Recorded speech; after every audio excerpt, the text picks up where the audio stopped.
lot of administration, we're really seeing AI not as necessarily a governance and strategy issue, but more of like a technical procurement issue. The Google CEO at University of Arizona being booed off stage just because of this frustration about the incorporation of AI. So it's not necessarily AI that's going to take your job, but the people who know how to engage and use AI. Welcome to Learning with AI, a ScholarStack podcast. In each episode, we explore how artificial intelligence is changing the way we learn, teach, and think. Through conversations with educators, researchers, students, and academic leaders, we discuss the ideas and challenges shaping the future of learning. At ScholarStack, we believe AI doesn't replace learning, it enhances it. Thanks for joining us. Let's get started. Welcome to Learning with AI, a podcast from ScholarStack. No hype, no easy answers, just honest conversation about an exciting moment in time. I'm your host, Gladys Mercier, and today our guest is Dr. Tim Hurd. Welcome, Tim. Thank you so much for having me. I'm excited to be here. Yes, I'm excited to talk about all things governance and AI education as well. Excellent. So let's start just by having you explain a little about your background and your research and your work.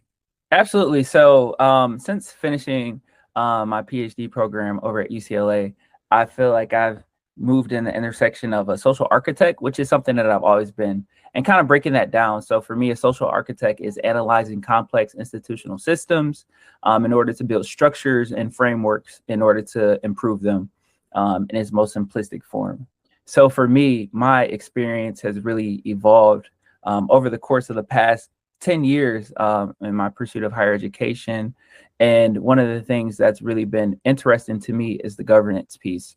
Now, sharing a little bit about my background, I attended Michigan State University as an undergraduate student. And that's really where my interest for governing boards really took off. And that started because my junior year, I started a mentorship organization to support just to really create a sense of belonging and safe space for other Black men on campus, as that I read so much language that talk within a deficit-oriented language towards the Black male retention, persistence, and completion rates, which was actually visible through my own experience as a freshman at Michigan State. When I lived in a quad, there were 4 of us, and my 3 roommates left Michigan State, and they were also Black men. 2 left for academic reasons, and then 1 left in terms of social reasons, not feeling a sense of belonging. So that really inspired me to try to find a solution, because I didn't want to feel that way again. I didn't want anybody else coming to feel that way. So that anecdotal experience was really the spark for me to engage in research. And that led to me creating my mentorship organization, which afforded me the opportunity to begin working with our university administration after I was able to quantify some of the success that we were having as an organization, and, you know, becoming student organization of the year and things of that nature, working with our trustees. And when I graduated, I was able to create a consulting position where I worked at the university and the associate provost for undergraduate education office, and help evaluate programmatic efforts to increase student success, specifically geared towards Black men. And I did that for half a year, while I also co-taught a course about leadership and for young men, and unpacking things such as toxic masculinity and things of that nature. And then that transitioned into me getting even deeper into this administration and governance piece, and transitioning to the University of Pennsylvania in May of 2020, where I earned my first master's in higher education. And during that time, I had the opportunity to work really closely. I took a class, EDUC 607, and that was with an instructor named Peter Garland, and he was the former executive vice chancellor for the Pennsylvania State System of Higher Education. And Peter Garland was really helpful for me, because when I was in his class, there was so much about governance, and I knew none of it. Like, all of it was going over my head.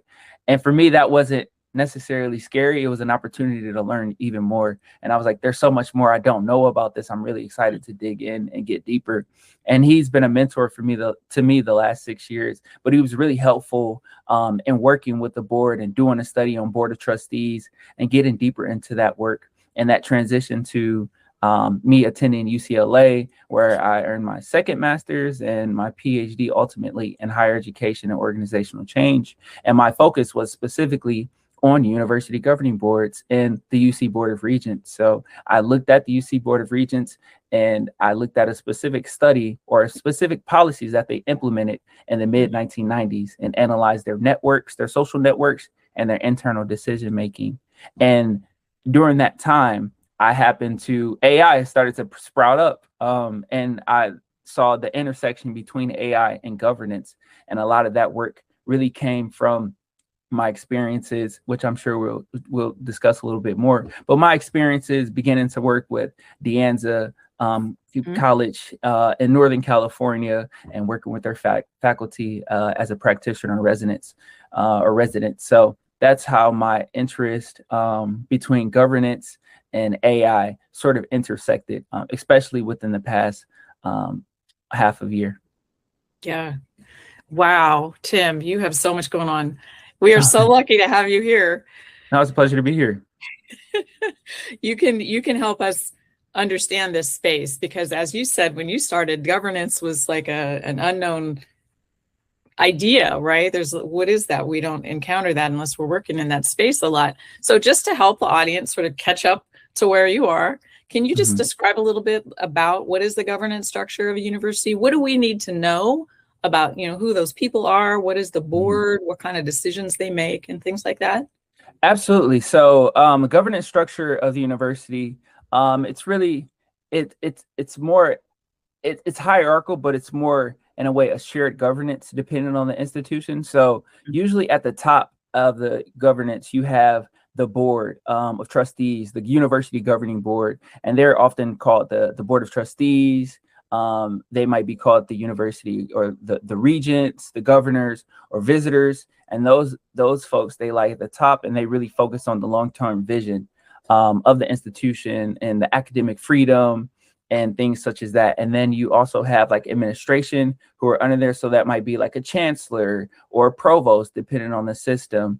And then you also have faculty. So you have faculty senates, and then you have staff as well. You have students. So it's kind of like that way. But the governing boards, university governing boards, sometimes have a hidden veil, because when you think about the university governing boards or the board of trustees, usually a lot of folks do not know who they are. And I didn't really know who the board of trustees were until I started working with the board of trustees as an undergraduate student when I had half a semester left. And I was, in a way, an unofficial student trustee because of only having half a semester left. But that's when I got familiar with the board and some of their work and just some of their day-to-day activities and what they were doing. And from there, I got a lot of insight to just how they operate and how they navigate and how they really oversee as I mentioned, the mission and championing the mission of the institution.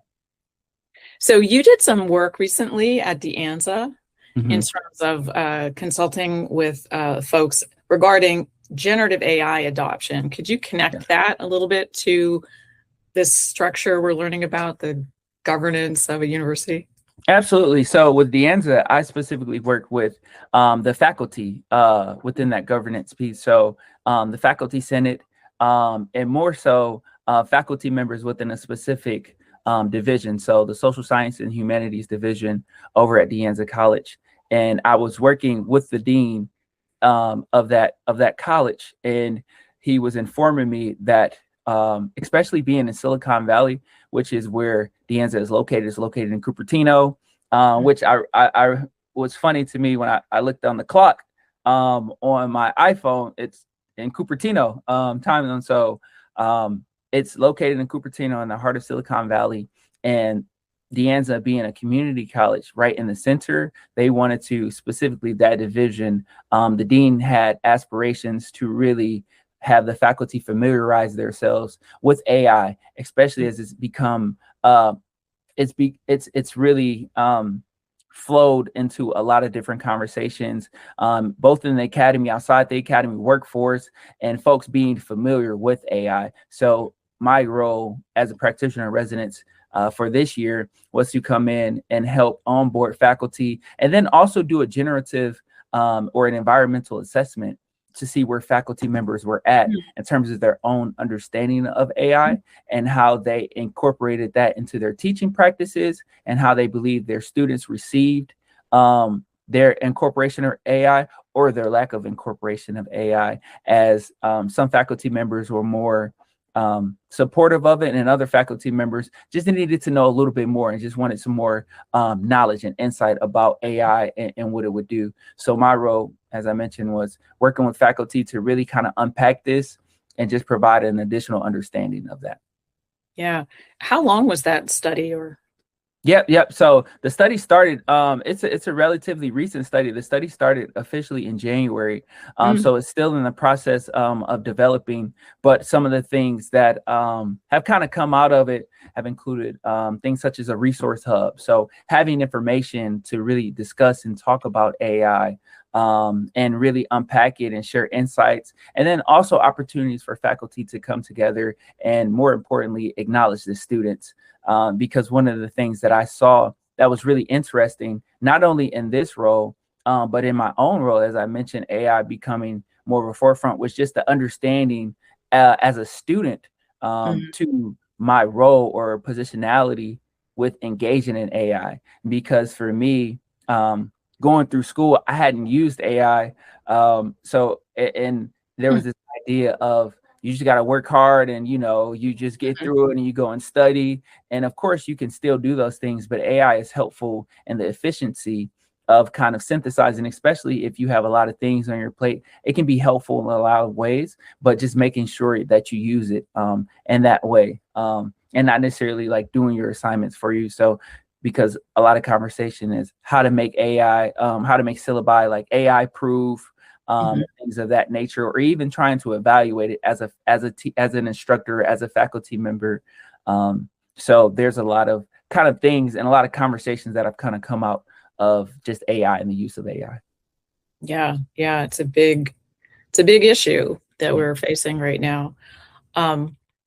What are you seeing? Like, what are you seeing faculty in terms of their feelings about this moment in time, and the university administration? Like, what I guess I'd like to hear about what you've seen and kind of what is that process for setting up sort of a campus-wide strategy. Absolutely. So that's an area that I have more experience with, working with the Gates Foundation this my last year in 2025, especially around this AI piece, as there were different stakeholders, including myself through an organization that I partner with, that would engage and see how, in particular, AI was assisting or supporting students. One of the big things that I noticed was this idea that a lot of administration were really seeing AI not as necessarily a governance and strategy issue, but more of like a technical procurement issue. And that was really interesting or fascinating to me, because there was this idea, or there has been, and these aren't all institutions. This is just some of the experiences that I have seen, but some institutions have been more accepting of AI and incorporating AI, whereas others might, whether it be because of the budget that they have, or just because of staff, faculty, things of that nature, there might be a little bit more space and a little bit more opportunity to really kind of learn about its format and how to engage with it in order to successfully implement it within their respective institutions. So for me, one of the things from a governance piece, it's just really making sure that AI is able to adapt to the needs and meet the diverse needs of its students. And this was something that I saw in real time, not only within my work with the Gates Foundation, but also within my work with with De Anza, as it is a community college and it has a diverse group of students, and making sure that AI is promoted equitably so that everybody, one, has access to AI, and then two, folks are familiar and comfortable with using AI in a way where they feel that it's supporting them in their work and not necessarily taking away that critical thinking piece that some folks might argue that it does. Right. Right. That is a great topic that is going to come up in a future podcast and maybe some blogs that we're posting, because that's very important. So I like what you said about, some folks are seeing AI as a tech issue and some as a strategy for the operation of the university, possibly. When you have those two views, I mean, who makes the decision if it's a tech issue or, who sets the strategy? Is there, does the board address those types of decisions the same way? Or is it, like, oh, it's tech, so the budget comes from here? Or no, it's more like an overall strategy, so we have a different way, a different process. Like, it just seems really complicated. Absolutely. And that's the idea of, and this is where that shared governance piece comes in hand, because depending on the institution and depending on the shared governance and how it's being implemented at the respective institution, it can really widely vary because, as you might know, being in higher education, things move, it's very bureaucratic. So things kind of move at a slower pace because there are different mediums and things are so fragmented in some ways that this department might be running an entirely different structure than another department.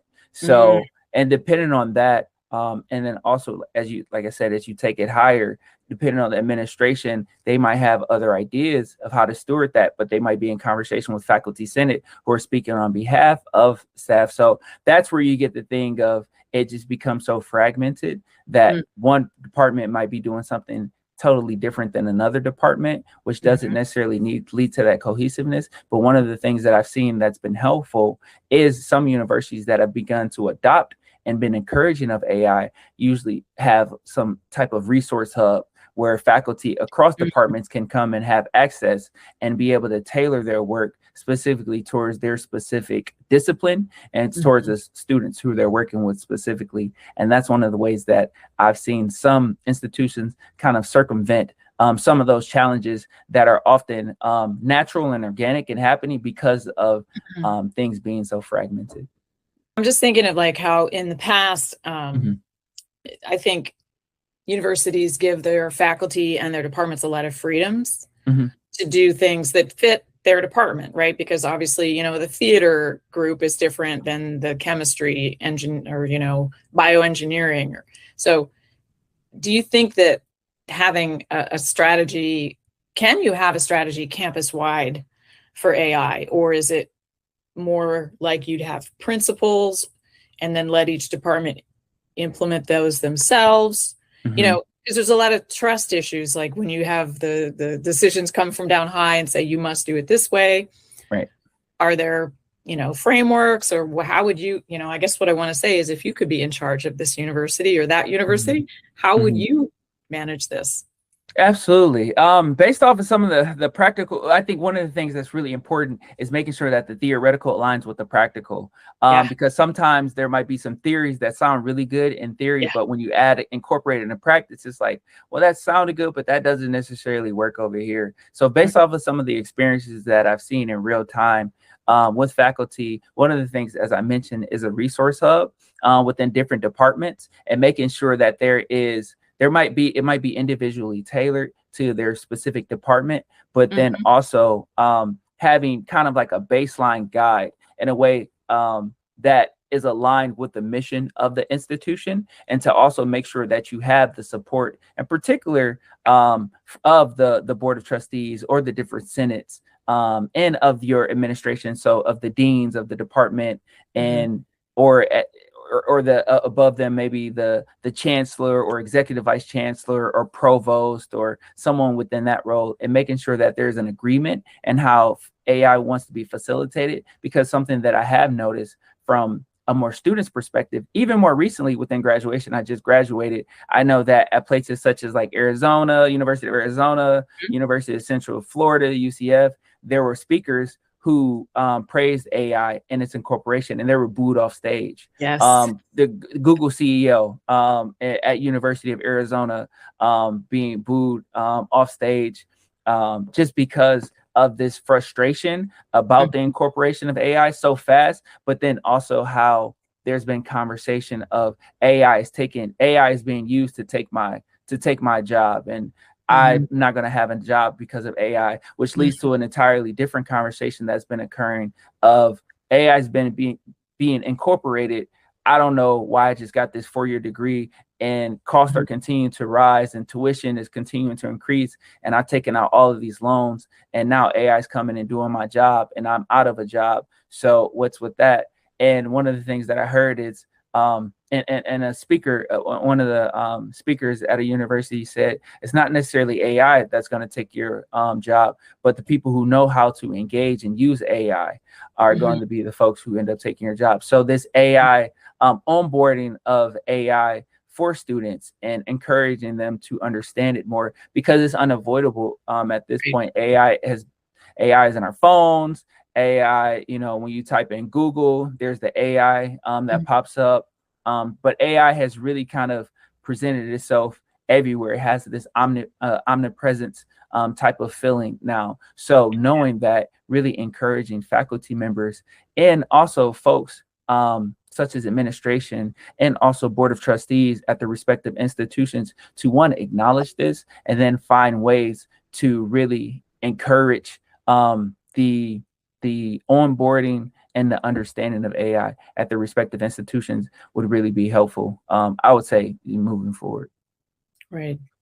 Yeah. You mentioned the speed at which a large organization like a university typically moves, and they're very cautious and careful. That's why they've lasted for so long, because they consider everything before they make a decision. But, we've had generative AI now for a little over 3 years. And that seems maybe some of the policies and the decisions about how are we going to handle this in the classroom and rolling it out to the full campus are not being made in a timely manner. How can we help institutions do better with this? How can we, what help would they benefit from? I mean, you mentioned a few things like resource hubs and having, guidance for individual departments, but what could the university itself at the highest level, what could they benefit? What would benefit them? Absolutely. I think one of the most important responsibilities of the universities, outside of engaging students to think critically and develop skills to have diverse conversations and to engage in diverse dialogues and develop an understanding of a particular skill set, is the fiduciary responsibility of the institution. And one of those main fiduciary responsibilities is maintaining the bottom line. And maintaining the bottom line, institutions, and in particular folks who sit at the top, they need to understand the impact and do studies and evaluations, but to analyze the impact of AI and how AI could benefit the bottom line at their respective institution if they were to incorporate it. And also seeing as I mentioned, every institution has different resources. So seeing like the pricing and the amount of time and effort and energy that will be needed to implement AI in a way to where students are being supported. And also that's just from an ethical standpoint, or that's a part of component. But then another part is from an environmental standpoint, as data centers have continued to pop up.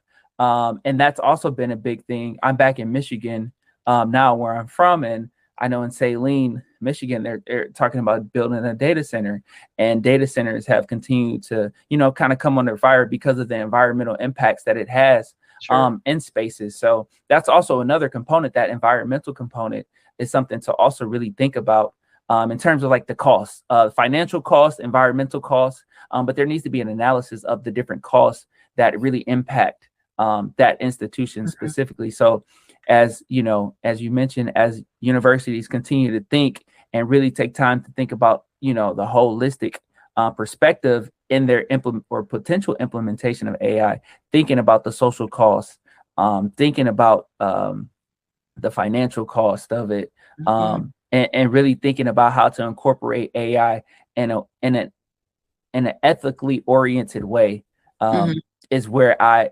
encourage folks in universities, and in particular governing boards to think about, as it continues to move into the academy. So, Tim, it sounds like you're recommending that some more intentional moves need to be made to consider how to adopt a particular strategy, deployment tactics. For example, having frontier model companies come in and say, here's our one solution, use this, versus a solution that's designed for learning, right? There are platforms that are designed for learning versus here's a chatbot and here it is for everybody. It's equitable. Everyone has access. Great. But those aren't tools designed in an environment for the learning experience. Have you heard any conversations about that, about what type of products to bring into the campus? So there are things such as like Gemini. They have different like Gemini scholars and like programming via Google. Things such like Chat GPT, where folks are within these places, OpenAI, are attempting to bridge the gap and kind of come into institutions and talk about their programming and start initiatives and start programs. So that's something. But I think a big component of that is that trust element. And that's something that I've seen in my experiences working with the universities. Sometimes faculty might feel uncomfortable with somebody who doesn't necessarily have skin in the game. And by skin in the game, I mean somebody who's already familiar with the processes of that institution and who have been there, to really come in and say, hey, we're going to adopt this. So I think that's where, and one of the ways that you can bridge that gap is if these companies are coming in, really partnering with folks who are in those spaces, and are in those institutions already, and who are already doing the work and engaging in the work in some capacity, because then they can provide the formal expertise of this is what's going on and this is how our college has been operating. And these are some of the things that we're doing right now, and partnering with these outside stakeholders who have expertise within AI and bridging that gap so that folks can be on one accord. And then there can be a more smoother implementation process. And then there's also that level of trust that comes because you have somebody who's a member of that respective institution and they connect with that external stakeholder. So I would say that's something that I've seen, as I mentioned, like some of these different organizations such as OpenAI, things such as Gemini, Google, and whatnot, coming in and, engaging in like programmatic efforts in that way. And another thing is for folks who are at institutions, there are starting to become roles like AI experts. So some faculty are specifically focused on AI. And those are the faculty who I would mention, or AI fellows, such as one of the institutions I was at, there was an AI fellow, and that AI fellow worked across all divisions within the institution, and having multiple AI fellows, if possible, to work across the institution, and to also work collaboratively with external stakeholders in order to, as I mentioned, bridge that gap as well. Right. And develop that trust. Like you said, if you have a company swoop in and say, hey, here's our solution, it's great, use it. That's, you could get the backlash, right? And you may not have open channels for feedback, but if you can establish those collaborative spaces, to have more of a participatory method partnership with the university and the outside organization, I think that you could develop it in a more trustworthy way, and that everybody learns what is actually necessary in that organization. And I love this idea of multiple AI fellows, because you could have a person identified in each department to understand the specific needs, So you're not trying to have everyone use it the exact same way, but at least you've got a collaborative learning of what it is what it is that the university needs. Yeah. All right. Well, in closing, is there anything you'd like to leave us Do you have any famous last words for Tim Hurd? Not necessarily any famous last words, but I do have just encouragement for folks who are still hesitant. As I mentioned, for myself, I was hesitant about using AI just because I was like, oh, I don't want to cheat the process. And I know that there are other folks out there who might think in that way. And one of the things is just familiarizing yourself as much as you can with AI, Right. because it is here, and it's important to understand it and get ahead of it before it gets ahead of you in a way, and then you really kind of left out of the game. You want to be able to be in the spaces where conversations are being made, and AI is really, because AI is continuing to impact systems. So really understanding, one, how they impact systems, and then two, how you can be a part of it to impact systems in a healthy way, in an equitable way that does not leave people out of the conversation. Thank you, Dr. Tim Hurd, for joining us today. Learning with AI is a production of ScholarStack, offering AI native infrastructure for education built on learning science powered by AI. Thank you for listening. Thank you for joining us for this episode of Learning with AI, a ScholarStack podcast. We created this space for educators, students, researchers, and academic leaders to explore how AI is shaping the future of learning. To continue the conversation, follow ScholarStack on LinkedIn and visit scholarstackai.com for more resources and insights. If there's a question you want us to explore or a guest you'd like to hear from, let us know. The future of learning is something we're building together. Thanks for listening, and we'll see you in the next episode.